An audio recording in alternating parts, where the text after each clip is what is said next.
बिस्मिल्लाहिर्रहमानिर्रहीम। तुम चाहती क्या हो? क्यों हर रोज़ तमाशा लगाकर बैठ जाती हो? कुछ एहसास है तुमको मैं किस अज़ियत से गुज़रता हूँ? फ़राज़ चिल्लाते हुए बोल रहा था। आफ़िया सामने से चिल्लाने लगी, फ़राज़ यूँ गला फाड़ कर बात ना करो।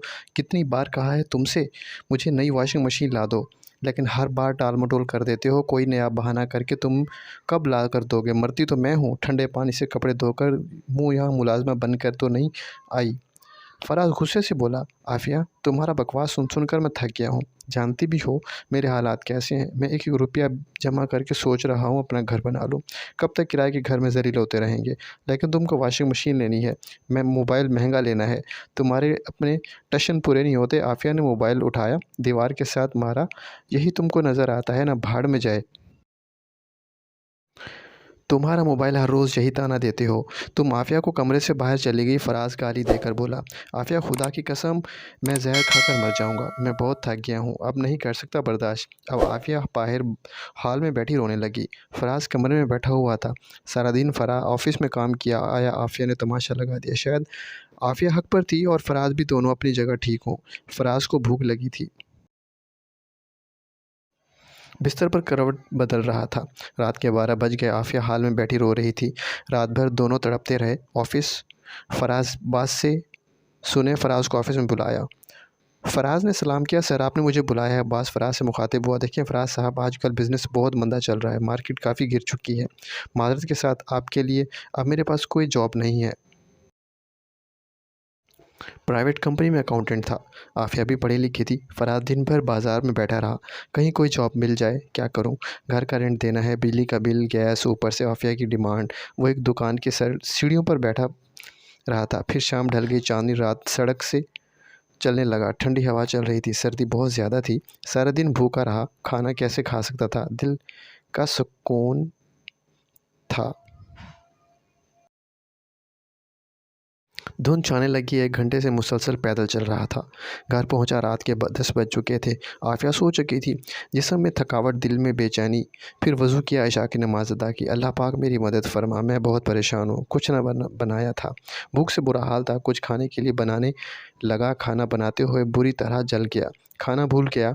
जल्दी से हाथ पर मरहम भी लगाया। हॉल में गया, जाकर सोफ़े पर बैठा था। आँख लग गई, थकन से बुरा हाल था।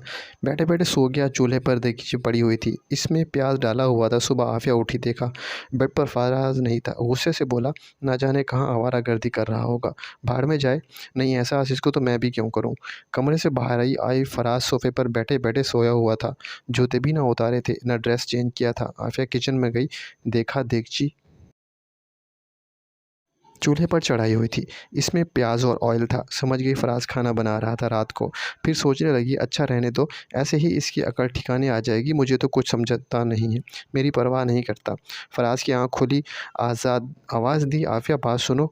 आफ़िया इग्नोर करके कमरे में चली गई। फ़राज़ थकन भरे लहजे में बोला, आफ़िया यार क्या चाहती हो तुम? आखिर चल क्या रहा है तुम्हारे दिमाग में? आफ़िया गुस्से से बोली, जान छुड़ाओ मुझसे, इस जहन्नम से। फ़राज़ पहले ज़हनी परेशान था, गुस्से से बोला, अच्छा अब ये घर जहन्नम हो गया। आफ़िया मैंने तेरी खातिर शहर में घर लिया है, किराए पर रहने लगा, अम्मी अब्बू को छोड़ा, बहन भाई को छोड़ा, गाँव छोड़ा, तेरी खातिर यहाँ आ बसा। लेकिन अब तुम कह रही हो जहन्नम से जान छुड़ाना चाहती हो। आफ़िया कितनी बेहिस औरत हो तुम भाड़ में जाओ, तुमको क्या परवाह नहीं। आफ़िया ने चाय का कप टेबल पर रखा, ये बात तो है, मैं अभी पापा के घर जा रही हूँ, तलाक भेजनी हो तो भेज देना, तुम्हारी मर्ज़ी है। बातें करता था, खुश रखेगा, सब ख्वाहिशात पूरी करेगा, एक वॉशिंग मशीन ही दी जाती। फ़राज़ ने बहुत रोका, लेकिन आफ़िया कहाँ सुन रही थी। आँखों से दर्द का एक आंसू बहने लगा। आफ़िया हमसफ़र ऐसे तो नहीं होते, मुझे ज़रूरत थी तुम्हारी। ये किस मकाम पर मुझसे दामन छुड़ा रही हो? घर का किराया देना था। पर्स निकाला, पर्स में से सिर्फ 10,000 रुपये थे, जिस पर में 6,000 तो किराया निकल जाता है। अब ना कोई जॉब थी, ना कोई ज़रिया आमदनी। आफ़िया की माँ ने पूछा, बेटी क्यों आई हो? फ़राज़ ने कुछ कहा कि आफ़िया रोने लगी, अम्मी मेरी ज़िंदगी जहन्नम बना दी इस आदमी ने, फिर मैं इससे तलाक लेनी है। माँ चुप हो गई, बेटी ऐसा भी क्या हो गया? इन बातों से घर उजड़ते नहीं मेरी बेटी। आफ़िया गुस्से से बोली, अम्मी वो अना में रहता है, वो बात करता ही नहीं गुस्से में चला जाता है। बस फ़राज़ जॉब के लिए भटकने लगा, कहीं कोई नौकरी नहीं मिल जाए। लेकिन कहीं कोई जॉब ना मिल रही थी। 1 महीना गुज़र गया, पैसे ख़त्म हो चुके थे। 1 महीना गुज़र गया, पैसे ख़त्म हो चुके थे। कभी वो वक़्त था, आफ़िया साँस में साँस लेती थी, बहुत ख़्याल रखती थी। फ़राज़ का वो दिन जब आफ़िया दिन में पैसों बार फ़ोन करती थी, फ़राज़ आपकी याद आ रही है, जल्दी घर आ जाओ। आपके बिना दिल नहीं लगता। फ़राज़ का आफ़िया के लिए गिफ्ट लाना, सीने से लगाकर प्यार भरी बातें करना, आफ़िया फ़राज़ के सर में मसाज करती, बहुत सुकून था। लेकिन रफ़्ता-रफ़्ता कैसे ये दूरियां बढ़ने लगीं। अपनी परेशानी में आफ़िया को इग्नोर सा करने लगा था। कल जाऊँगा, आफ़िया को घर ले आऊँगा। मेरी बीवी है, वो पागल सी है, मैं मना लूँगा। इसको 4 महीने गुज़र गए थे। फ़राज़ आफ़िया के घर गया। आफ़िया पार्लर से होकर आई थी। अपनी भाभी के साथ फ़राज़ घर में दाखिल हुआ, सलाम किया। आफ़िया को गुस्से से देखने लगी। आ गया तुम्हारा तमाशा करने। इससे पहले फ़राज़ कुछ कहता, आफ़िया जल्दी से बोली, तलाक के पेपर ले आए हो। शुक्र है जान छोटी मेरी फ़राज़ से प्यार से बोला, आफ़िया मैं क्यों तलाक दूँ तुमको? तुम तो मेरी बीवी हो। आफ़िया गुस्से से बोली, फ़राज़ मैं जाने के लिए नहीं आई थी। चले जाओ यहाँ से, तमाशा ना करो। आफ़िया की माँ-बाबा समझाने लगी। आफ़िया बेटी, मैं फ़ैसला नहीं करते।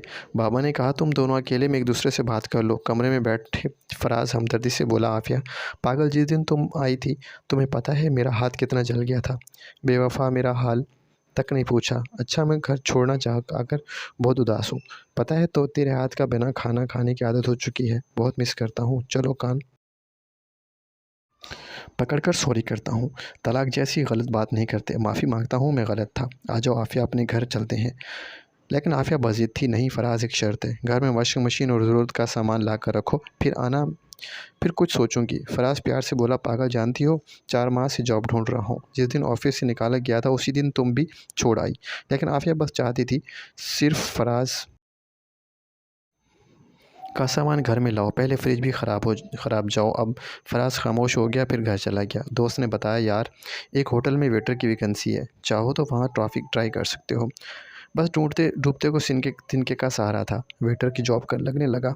एक दिन आफ़िया अपनी पुरानी दोस्तों के साथ किसी होटल में डिनर करने गई।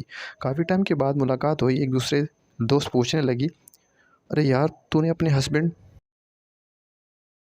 से नहीं मिलवाया। मैंने सुना है बहुत प्यारा है। तेरा हमसफ़र, हमें इसकी तस्वीरें दिखा दो। आफ़िया मुस्कुराने लगी, ज़रूर दिखाऊंगी। वो एक टेबल पर बैठी बातें कर रही थी। एक दोस्त ने आवाज़ दी, वेटर यहाँ आओ। मेनू कार्ड हाथ में पकड़ाओ। वेटर ड्रेस में कोई और नहीं, सामने फ़राज़ खड़ा था। आफ़िया का कलेजा भटकने लगा। बहुत प्यार से फ़राज़ पूछने लगा, मैडम क्या खाएंगी आप? सब ने ऑर्डर दिया। फ़राज़ आफ़िया की तरफ देखकर बोला, मैडम आप क्या लेंगी? आफ़िया का चेहरा सर्द होने लगा था। ऑर्डर लेने चला गया। इतने में होटल का मैनेजर फ़राज़ पर चिल्लाने लगा। बदतमीज़ी से आवाज़ देकर बोला, टेबल तेरा बाप साफ़ करेगा? कस्टमर बैठे हुए हैं, नौकर चाहिए तो हाथ जोड़ो। रहा था, पाँव पड़ रहा था। फ़राज़ सर झुकाए टेबल साफ़ करने लगा। आफ़िया सब देख रही थी। दिल तड़पने लगा था, मोहब्बत जलने लगी थी। मेरा फ़राज़, मेरी आँखों के सामने आंसू बहने लगे। दौड़ते हुए फ़राज़ के सीने से लिपट गई। आई लव यू मेरी जान, माफ़ कर दो मुझे। मैं नहीं समझ सकी आपको फ़राज़ के माथे पर बूसा किया। फ़राज़ मुझे नहीं चाहिए। जिसमें मैं मेरे फ़राज़ को इतना दर्द मिले, मैं लानत भेजती हूँ इस ख़्वाहिशात पर। फ़राज़ चले घर, मुझे एहसास हो गया है मेरी जान। मैं पागल अपनी अना पर ख़्वाहिशात के पीछे भागती रही। फ़राज़ माफ़ कर दो। मेरी वजह से आपने इतनी अज़ियत सही। फ़राज़ माथा चूमकर बोला, मेरी जान, आपने मोहब्बत से बात कर दी। समझो मैं अपना हर दर्द भूल गया। वो मुस्कुराते हुए घर की जानब चल दिए। आप हर हाल में एक दूसरे का साथ दें। बिला वजह तमाशा करके अपनी ज़िंदगी को सुर ना बनाएं। उम्मीद करता हूँ ये स्टोरी आपको बहुत अच्छी लगी होगी। तो चैनल को सब्सक्राइब कर दें और कमेंट्स लाज़मी कीजिएगा।